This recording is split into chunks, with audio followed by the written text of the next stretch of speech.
అధ్యక్ష మా డిమాండు ఏదైతే డిఐసి మీద ఉందో దాని మీద చర్చ జరగాలి అన్నాం.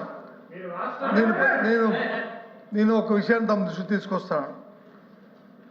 ఇది నాకంటే ఇంతకు ముందు అచ్చెన్నాయుడు గారు అగ్రికల్చర్ మినిస్టర్ గారు మాట్లాడారు. ఆయన మాట్లాడిన భాషను ఒకసారి చూడండి. ఆయన మాట్లాడుతూ బొత్స సత్యనారాయణ గారు దద్దమ్మ మనిషి మనిషి మనిషి మనిషి మనిషి మనిషి అధ్యక్ష అధ్యక్ష అధ్యక్ష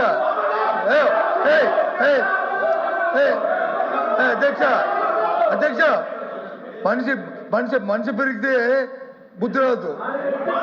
ఎద్దులాగా వచ్చి ఎద్దులాగా ఎత్తితే మనకి వచ్చి తెలుగుతాడు రావు. భాష బాగోవాలి.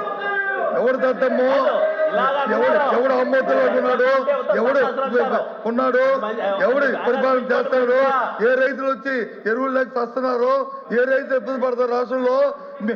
ఈ దద్దమ్మ వచ్చి తెలుస్తుంది. దయచేసి ఈ భాష మంచిది కాదు. ఈ సభలో శాసనసభలో మంచిది కాదు. ఆ భాషాన్ని విద్య చేయండి. ఏంటి ఇలాంటి భాషలు గౌరవంగా మాట్లాడి నేర్చుకోండి. డిఎస్సీ మీద జరగాలి.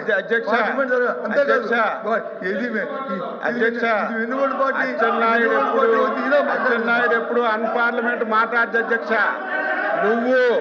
మీరు గత ప్రభుత్వంలో విద్యాశాఖ మంత్రిగా ఉండి 5 సంవత్సరాలు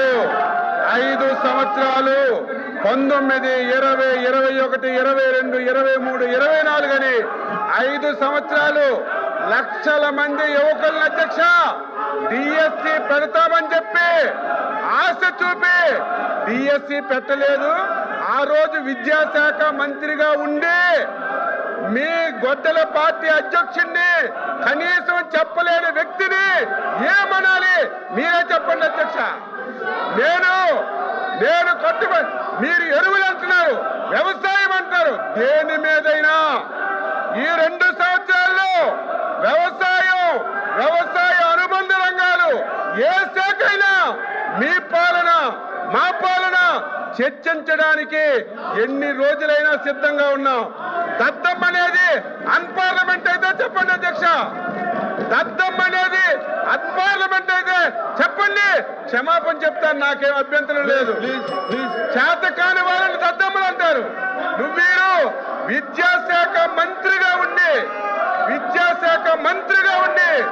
డిఎస్సి ఇప్పించడంలో వైఫల్యం చెందారు కాబట్టి, చేత కాలేదు కాబట్టి దద్దమ్మన్నాను అధ్యక్ష.